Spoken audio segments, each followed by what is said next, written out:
Bonjour, Laurane Grondin, conseillère agro-environnement de la Chambre d'agriculture de l'Aisne et plus précisément en charge de l'animation des actions agricoles sur le bassin d'alimentation des captages de Laon en partenariat avec Suez France. Aujourd'hui donc nous allons vous parler du colza, une culture historiquement très présente dans le paysage agricole.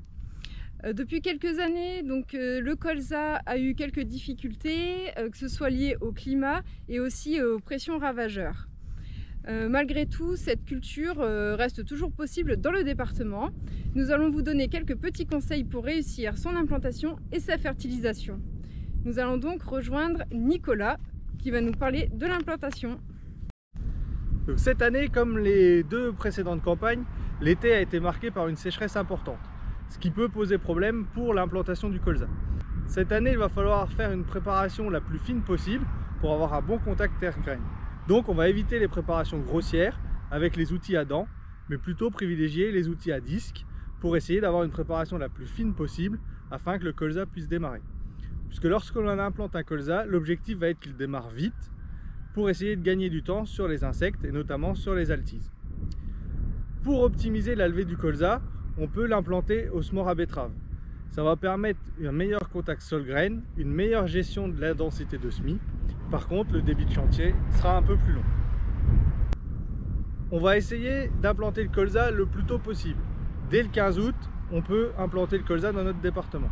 Par contre, on va essayer de l'implanter juste avant une pluie, plutôt qu'après, puisque semer dans le sec va permettre de faire un bon lit de semences et la pluie va permettre au colza de démarrer rapidement. Alors que si on fait l'inverse, qu'on sème dans un sol frais et que derrière on n'a pas d'eau, on peut avoir des graines qui vont sécher et donc le colza ne va pas lever.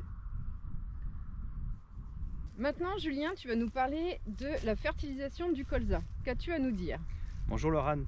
Alors en ce qui concerne la fertilisation, alors si je parle d'abord de l'azote, donc le colza en fait est une culture qui, bien qu'elle ait une forte capacité d'absorption d'azote pendant l'automne, finalement a des besoins relativement limités. On est sur une ordre de grandeur autour de 60 unités. Et du coup, dans une bonne partie des cas, on n'a pas forcément besoin d'apporter d'azote à l'implantation.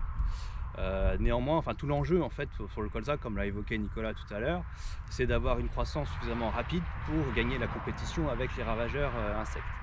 Et du coup, dans les sols sableux, dans les sols argilo-calcaires superficiels, ça peut être intéressant de faire un apport azoté. Du coup, ça peut être réalisé soit sous forme de produits organiques qui sont apportés à la fin d'été avant l'implantation du colza, ou en localisé sous forme d'engrais minéraux, ou également en plein éventuellement, puisqu'on a un créneau réglementaire qui nous permet de le faire entre le 15 août et le 31 août. Alors, il y a un autre facteur à prendre en compte qui est très important, peut-être même plus que l'azote au niveau durant l'automne, c'est le phosphore. Le colza est une culture qui est très exigeante en phosphore. Le maximum des besoins est autour du stade 5-6 feuilles. Et du coup, il est quand même important de bien faire son plan de fertilisation sur la base d'une analyse de sol pour éventuellement, si c'est nécessaire, faire un apport en fin d'été. Et également, on peut avoir recours, si on fait du localisé, à des engrais type 1846 qui permettent d'apporter du phosphore en localisé. Suite aux difficultés qu'on a pu observer ces dernières années sur le colza dans le secteur, la Chambre d'agriculture de l'Aisne a mis en place l'été dernier un essai dédié à la fertilisation localisée ou à l'automne du colza.